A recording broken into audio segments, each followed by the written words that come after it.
Good evening. Thanks for joining us. The extreme heat is smashing temperature records across the province, and we're not done yet. Heat warnings remain in place. Now the sweltering conditions have triggered an air quality alert. CTV's Rob Buffum joins us live from Victoria, and even cities on the water are baking in this heat wave. Rob, you spoke with people who are working outdoors. Not fun today.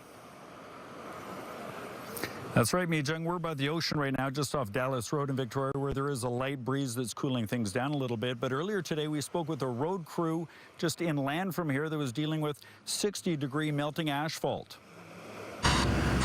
As a heat wave rolls across much of Western Canada, including big swaths of BC, these road workers in Victoria brace for the combined impact of 60-degree melting asphalt plus a heat warning. Hats, wear these nice UV sleeves, lots of water. 22 daily temperature records were shattered Sunday. More are expected to fall Monday and Tuesday, including in the southern interior, where the mercury is forecast to reach the low 40s. This is really the first heat of the season when we know that it's going to be probably the most impactful time. Many enjoying this blast of summer heat at island beaches or splash parks on the mainland. But while temperatures aren't expected to hit the deadly extremes they did during the heat dome in 2021, experts say after a relatively cool, wet May and June, people, especially the elderly, infants, and those with chronic illnesses, need to take care, staying hydrated and in a cool place. Some people may not be acclimatized, which is important in terms of some of the health risks. In Metro Vancouver and Greater Victoria, temperatures are expected to crest in the low to mid-30s through Tuesday. A number of misting and cooling stations have been set up, including at community centers.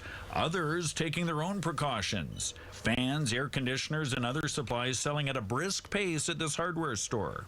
People seem to be focusing on all the ways to stay cool, so lots of water bottles and sprinklers. The hot weather has elevated smog levels in Metro Vancouver and the Fraser Valley, triggering air quality advisories. We're asking folks to reconsider sort of plans that are outdoors, whether that's postponing them or trying to remain inside.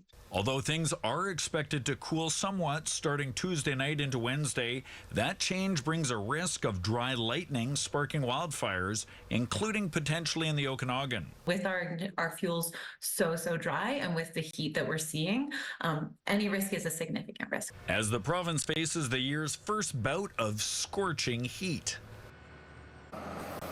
As we saw, we may get a reprieve a few days from now with temperatures dipping a bit before climbing again through the weekend, including in spots like Metro Vancouver or here in Victoria. Environment Canada tells me likely we'll have above average temperatures until at least the week of July 15th, probably around the 18th or 19th.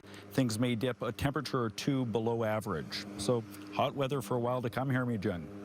I think you have the right idea being by the beach. Thank you, Rob.